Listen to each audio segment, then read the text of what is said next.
Hello sisters, ఈరోజు నేను మా ఇంట్లో మిరపకాయ పులుసు చేస్తున్నాను. రాయలసీమ స్పెషల్ మిరపకాయ పులుసు చాలా బాగుంటుంది. మీరు ట్రై చేసి చూడండి. మిరపకాయ పులుసుకి మొదటగా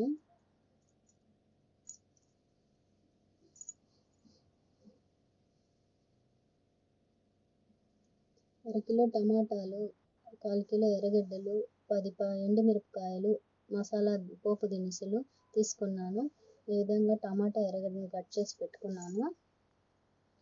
కుక్కర్ పెట్టి కుక్కర్లో తగినంత ఆయిల్ వేసుకొని ఆయిల్ వేడెక్కాక పోపు దినుసులు వేసుకోవాలి. దాంట్లోనే వెల్లుల్లి రెబ్బలు కూడా ఒక 4 వేసుకున్నాను. ఆ తర్వాత ఎండుమిరపకాయలు గిల్లి వేసుకుంటున్నాను. మా ఇంట్లో మేము కారం తక్కువ తింటాం కాబట్టి మీరు కావాలంటే ఇంకా కాస్త ఎక్కువ వేసుకోవచ్చు. అవి వాడిన తర్వాత ఎర్రగడ్డ ముక్కలు వేసుకొని వాడ్చుకుంటున్నాను.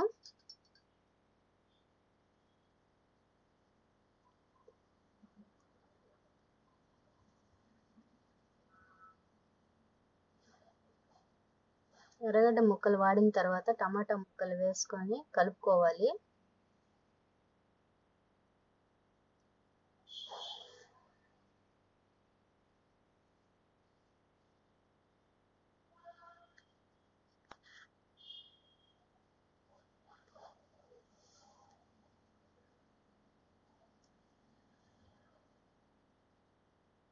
టమాటా ముక్కలు వాడటానికి కాస్తంత ఉప్పు వేసుకుంటున్నాను.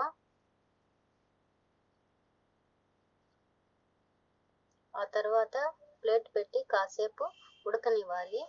టమాటా ఎర్రగడ్డ ఉడికిన తర్వాత దాంట్లో ఒక చిటికెడు పసుపు, 1 స్పూన్ ధనియాల పొడి వేసుకున్నాను.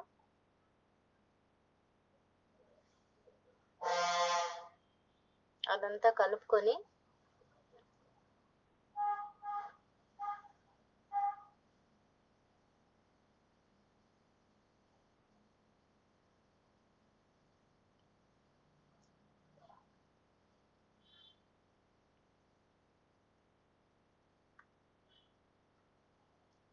నిమ్మకాయ సైజ్ అంతా చింతపండు వేసుకొని కారంకు తగ్గట్టు మీరు కూడా చింతపండు వేసుకోండి.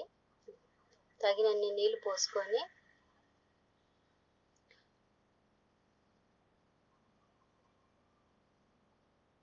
మూడు 4 విజిల్స్ వచ్చేంత వరకు ఉడికించుకోవాలి.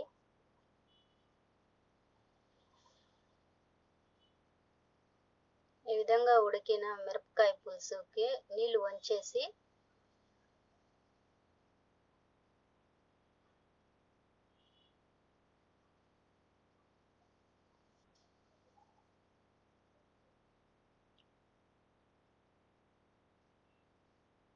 పప్పు గుత్తితో పాముకుంటున్నాను. మెత్తగా పాముకోవాలి. అంతేనండి, మిరపకాయ పులుసు చాలా టేస్ట్గా ఉంటుంది. సంగటి చేసుకొని ఈ విధంగా మిరపకాయ పులుసు కాంబినేషన్తో తింటే చాలా రుచిగా ఉంటుంది.